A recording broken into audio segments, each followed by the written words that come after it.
Hello guys, welcome to बाप्पावाला blog. लास्टचे 2 दिवस जरा गडबड झाली आणि व्लॉग टाकायला वेळच नाही मिळाला. मग म्हटलं Ganpati Bappa Morya and let's restart.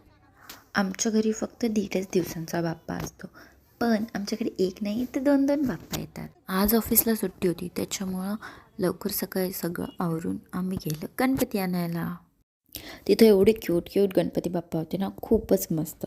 मग आम्ही आमच्यासाठी गणपती बाप्पा घेतले आणि पूजेसाठी लागणारं सगळं सामान वगैरे घेऊन आम्ही आमच्या बाप्पांना घेऊन घरी आलो. मग घरी येऊन पटपट लागले पूजेच्या तयारीला.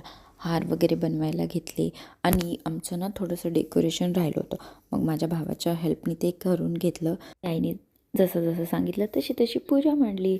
मग आम्ही सगळ्यांनी मिळून बाप्पाची छान पूजा केली, आरती केली. सगळं झाल्यावर आम्ही केलं जेवण. तोपर्यंत संध्याकाळ झालेली होती आणि थोडंसं थकल्यासारखं फील होत होतं. बट बाहेर गणपती बाप्पासाठी एक ढोलताशा पथक आलेलं, त्याचा आवाज ऐकून मला काही राहवलं नाही. मग मी गेले ते बघायला. So that's it for the day guys. भेटू नेक्स्ट व्लॉगमध्ये. Bye bye.